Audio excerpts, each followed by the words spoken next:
In this video, we are going to learn about Lagrangian mechanics with Newtonian mechanics.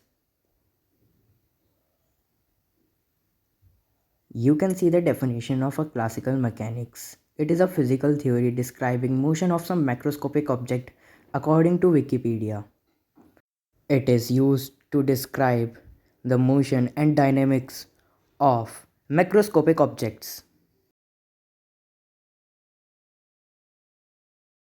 So let's start with Newtonian mechanics.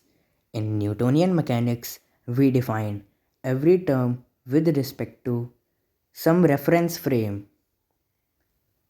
Let's say we have to define the position of a particle in our plane. We define it using a vector called position vector, and its velocity is defined as differentiation of position with respect to time, also written as r dot. We also define another term called acceleration, which is differentiation of velocity with respect to time, also written as v dot or r double dot, and momentum as mass into velocity, and force as change in momentum per unit time or differentiation of momentum with respect to time, also written as p dot.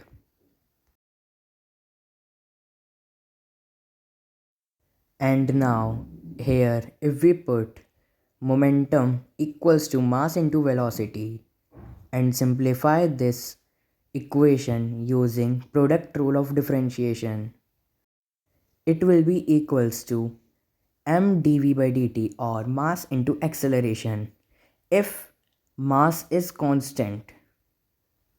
Otherwise we have to add this another term also. Here you can see that if force equals to 0, then momentum will be constant or conserved in the system, which is our conservation of linear momentum. If a total force F is 0, then P dot equals to 0 or linear momentum is conserved. We also define another term called work done, which is defined as integration of force times displacement from point A to B, and we can also calculate work done using work energy theorem, that is net work done by all the type of forces is equals to change in kinetic energy, and here we define kinetic energy as half mv square.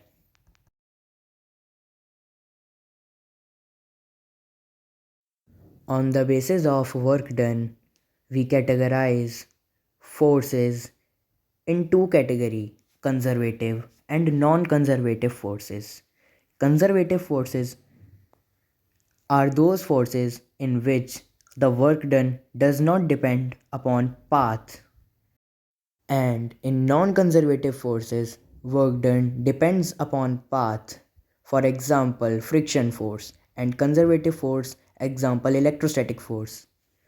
For conservative force only, we can write our force as gradient of a scalar field, also called potential or potential energy. And if the force acting on a particle are conservative, the total energy of particle will be conserved, and this is our energy conservation principle. So in Newtonian mechanics, we deals with vectors. We calculate forces, work done, and momentum and other stuff. The biggest drawback of Newtonian mechanics is we have to deal with vectors, which makes very difficult to handle very complicated systems like double pendulum or spinning top. To solve these complicated problems, we use Lagrangian mechanics.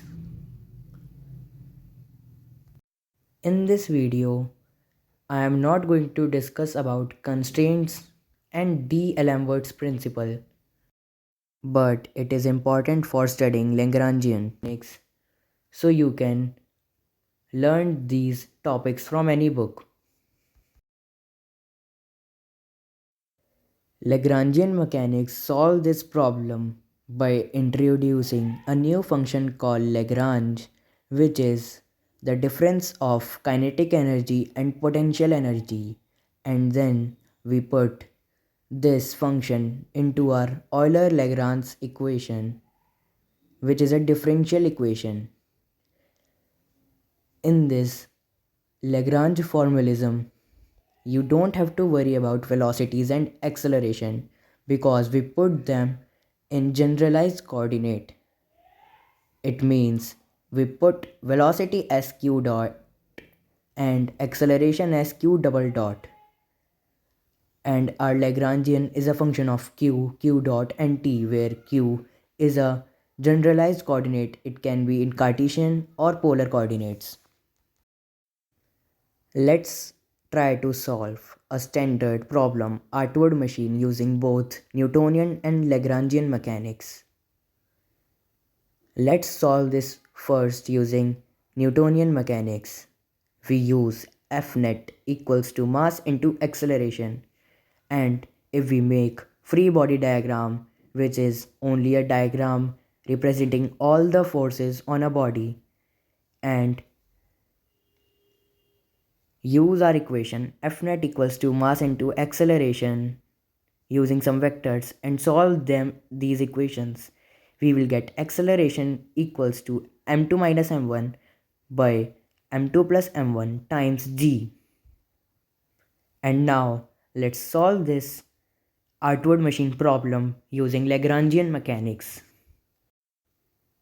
Let's write the equation for potential and kinetic energy, which will be equals to minus m1gx minus m2g L minus x, and t equals to half m1 plus m2 x dot square, which is same as half mv square, and v is the same as mgh.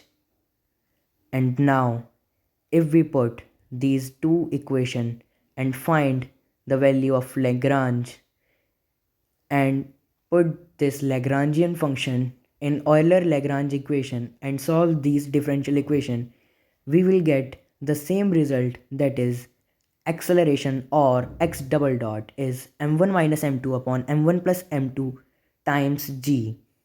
You can see that without using much vectors and very complicated free body diagrams, with only some knowledge of differential equations, we can solve our systems very easily using Lagrangian mechanics. I hope you liked the video and understood about Lagrangian mechanics. There is also least action principle, which is used to find the path by which the particle is going in our equation of motion, which is not discussed in this video. You can refer that in any standard book for classical mechanics. Thank you.